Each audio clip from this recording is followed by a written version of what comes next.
Hari Om, Bhagavad Gita, chapter 12, verse 4, Bhakti Yoga, path of devotion.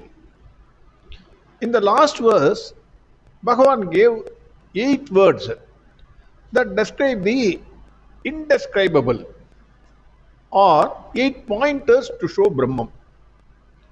How the sannyasis meditate on the formless. In verse 3, we have seen that. The 8 words are Akshara, Anirdeshyam, Avyaktam, Sarvatragam, Achintyam, Kutastam, Achalam, and Dhruvam. So these are 8 words we have seen in detail. Concentrating or contemplating upon the formless Brahman is not an easy job. It is an extremely difficult job. I am saying job, it is not a job, because there is no other word which I can use. It can be done only by a rarest of rare. Extremely rare people only can do that. But that is also one more path by which Brahman can be reached. Now, what is the mental makeup of that sannyasi? It is not forced one, but it is automatic. It blossoms in his heart like a flower. His nature becomes, there are 3 conditions which we will see later. I personally feel the more one contemplates or meditates upon Brahman, the more he understands Brahman. What is Brahman? The more he understands what is Brahman, the more he comes to know what is this world. The more he comes to know what is this world, the more he understands the relationship of Brahman with this world and the relationship of Brahman with him. So this is very, very important. Now verses 3 and 4. Because all the books, all the Swamijis also, they they explained verses 3 and 4 together. But I separated it because I don't want too long a lecture. So verse 3 I have separated. Verse 4 I have separated. But we will see verse 3 and verse 4 together. Etvaksharamanirdeshyam avyaktam paryupasate sat sarvatragamachintyam cha kudastamachalam dhruvam. Verse 4. Sanniyam yendriyagramam sarvatra samabhuttayah te prapnuvanti mameva sarvabhutahite rataha. Now, the 3 words which explain the mental condition of the sannyasi is Sanniyam Yendriyagramam, Sarvatra Samabhuttayaha, then Sarvabhuta Hiterataha. Sanniyamya Indriyagramam, which means he has complete mastery over sense organs. We all know that we do not have mastery over our sense organs. The sense organs are the antennas through which the world of objects, enchanting world of objects, enter our mind. They cause disturbance of the mind. But intellect cautions the mind. It puts a red flag. Hey, don't do it. Mind refuses to hear the intellect. Mind gives instructions to the organs of action to act in the outside world. If it acts as per the instructions of the outside of the mind, the organs of action, ignoring the advice of the intellect, then the damage is complete. For example, if we ask the mind to think on something, it will think on something else. We sit for meditation for half an hour or 15 minutes or 10 minutes. Not even 30 seconds mind allows us to meditate. Various thoughts enter and spoil the mind. But the type of sannyasis spoken of in this verse are those who have complete mastery over their sense organs and mind. Mind is a wonderful servant and a worst master. We all of us know. They become the master of the mind, the sannyasis. And if they say, think on this, the mind will think on that and not on any other thing. How is this possible? The understanding principle is the nature of the mind is it goes to the object that the heart loves to the exclusion of all other things. Whatever you love, all your actions, all your sense organs will go towards that. We love innumerable objects of the outside world to satisfy our sense organs, sense pleasures.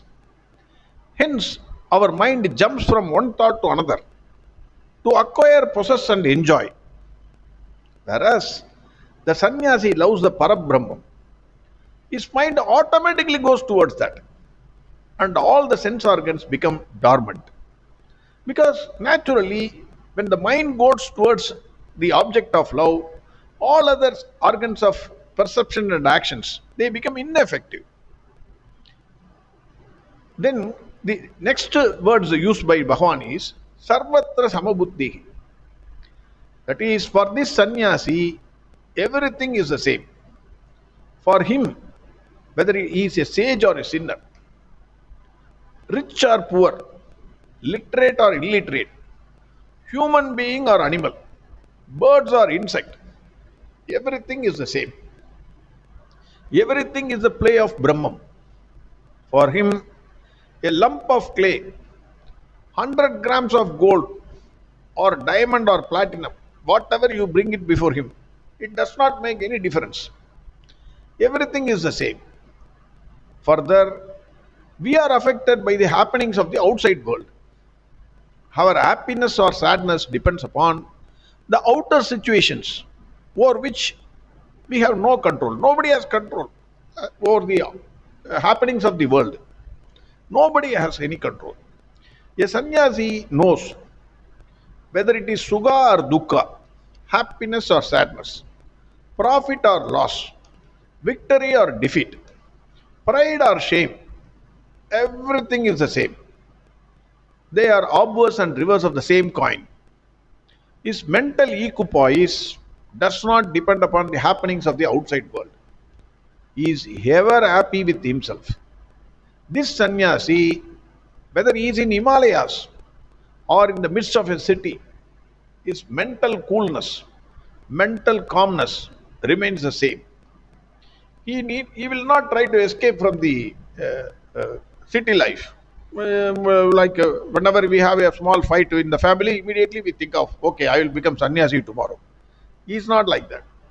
Whether he is in the midst of the city life or whatever be the difficult situation, he will live happily.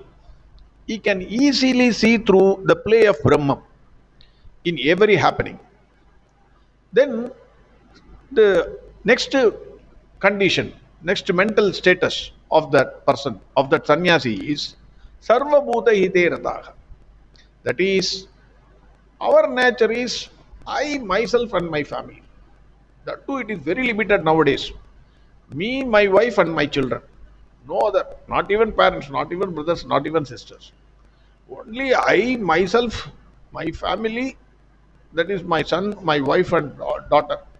We should be happy. Nobody else. We also think that nobody else should be happy. Our family only should be happy. We are not bothered what happens to others. But a sannyasi takes delight in the well-being of all the living beings. The war between Israel and Palestine, or between Russia and Ukraine, it is a news for us. With a coffee cup, we just go through the newspaper and see how many dead today, how many bombs were put, how many ballistic missiles were fired by both the sides. We read interestingly, then finish. Or we see some WhatsApp clippings. For a real sannyasi, his heart will bleed. Hare Krishna, why? I know I cannot question your acts, but I am not able to digest this. He may go on fast, observe strict disciplines for the world peace, not by putting big posters everywhere or making announcements, but in whichever way he wants to pray for the welfare of all the beings, he will do that. Love for the creation is love for the creator, according to that sannyasi. Some Sanskrit verses are very interesting.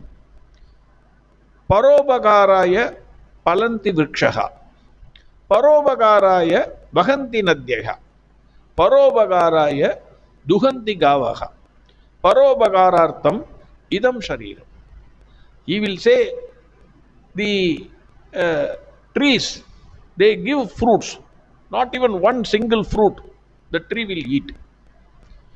The river that flows, not even one drop of water it drinks to quench its thirst. The cow that gives milk, not even one drop of milk it drinks to become healthy. Similarly, according to him, the Sharira itself is given by God.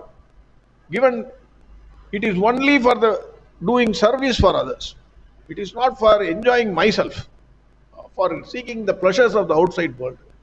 It is only for serving the world. There was one saint, Ramalinga Adigalar. Wonderfully he says, வாடினேன் வாடினேன் வாடிய பயிரைக் கண்ட போதெல்லாம் வாடினேன் பசியினால் இளைத்தே வீடுதோர் அறிந்தும் பசியரா தயர்ந்த வெற்றரைக் கண்டு உளம் பதைத்தேன் நீடிய பிணியால் வருந்துகின்றோர் என் நேருறக் கண்டு உளந்துடித்தேன் Eden மாணிகளாய் ஏழைகளாய் நெஞ்சிலைத்தவர் தமைக்கண்டே இளைத்தேன். What he says is, when he saw a plant, a grass without water, his heart was shattered because it has a life. The grass also has got a life. So when it is suffering without water, then because there was no rain, so many plants die because of no rain. So his heart broke. Then when he saw poor people and children, poor children, even after they beg on the streets, they get only little food. For us, at least by Bhagavan Krishna's grace, we are having daily what we want. They don't get what they want.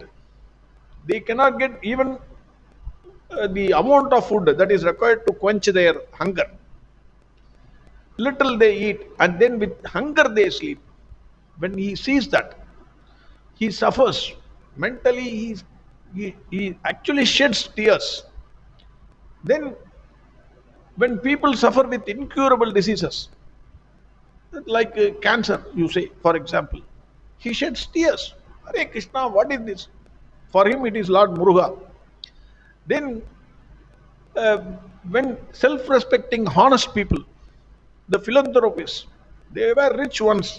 They were giving money to all. They were helping others. But life's play is totally different. Suddenly they become poor for no reason. You can't say how the loss comes. Suddenly they become poor. You can't say why. That is life's play. When he sees that, he suffers for, his heart bleeds. So those kind of persons are real sannyasis. Not people who sit, I want to become a sannyasi, I will sit in a AC room in a comfortable this thing and then enjoy everything. I am not criticizing others. I am only saying the real sannyasi bleeds in his heart. Then what is the prayer of that sannyasi?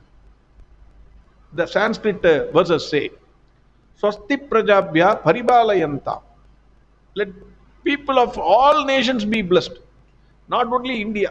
Whether it is Israel, whether it is Palestine, whether it is Iran, Iraq, whether it is Syria. Swasti prajabhya paribalayanta. Nyayena margena mahim magisha. The ruler, the king, let him rule the kingdom wherever it is with dharma. Then go brahmanebhya subhamastu nityam. The learned people and others, let them be happy. Loko samasta sugino bhavantu. That is, let there be peace in the world, throughout this world. Let the people be happy. Kale Varsha Parjanyaha. That is, let the rain come in time in correct quantity. Today, if you take Chennai or Tamil Nadu, heavy rain, all the fields are flooded. So it will affect all the people. It is not that I am not affected, I am sitting in a comfortable house. No, definitely it will have some effect on me also. So let rain comes at proper time, appropriate time, and at the correct quantity. Prithvi Shashya Shalini. Let the earth shower green vegetables. Let even the animals, the let them eat also. The vegetables and fruits. Let the earth shower on the people. Deshoyam Shobharahitaha.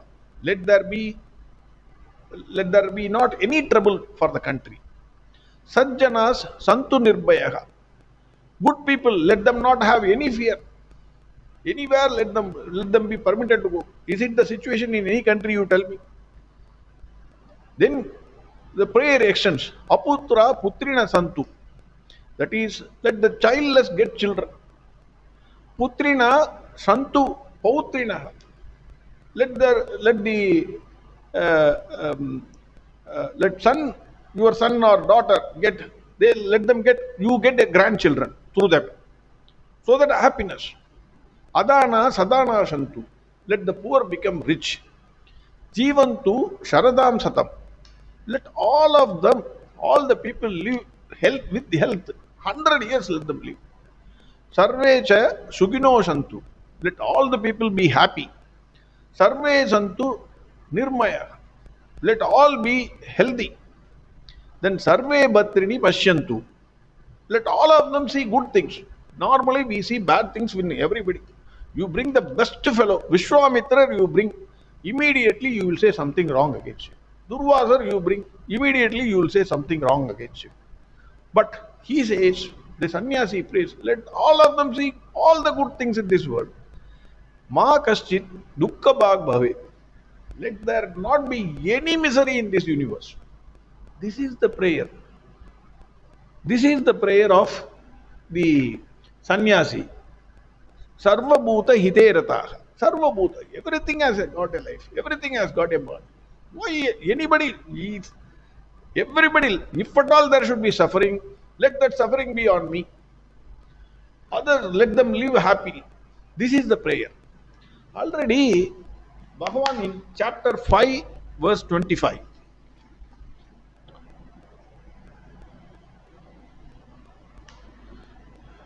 25 said, Labante Brahma Nirvanam Rishayashina Kalmashaga Chinnadvaida Yadatmanaga Sarvabhuta Hiterataha.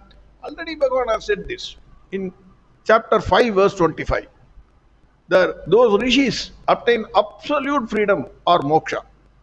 All their sins having been destroyed, their duality is lost, they are self-controlled, and they live only for the welfare of all the beings of this world. Bhagavan Krishna says in verses 3 and 4, those who worship the imperishable, indefinable, unmanifest, omnipresent, unthinkable, unchanging, immovable, eternal. These are the 8 words used by Bhagavan Krishna in verse 3.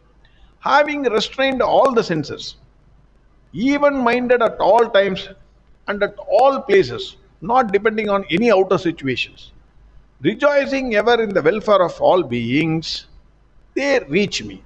They also reach me. This is the second part. First part, Karma Yogis. They worship me and they reach me. Second part, Sannyasis. They also reach me through this. That is what Bhagavan said. Again, verses 3 and 4.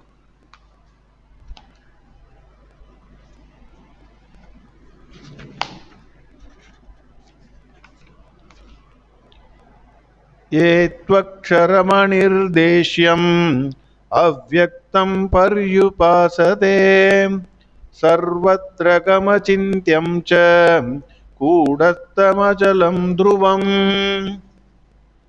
सन्नियं येन्द्रियग्रामं सर्वत्र समबुद्धयः ते प्राप्नुवन्ति मामेव सर्वभूतहिते रताः. Next verse we will see tomorrow. Hari Om Sarvam Krishnarpanamastu. Narayana Narayana Narayana Narayana Narayana Narayana Narayana Narayana Narayana Narayana Narayana Narayana Narayana Narayana Narayana Narayana Narayana Narayana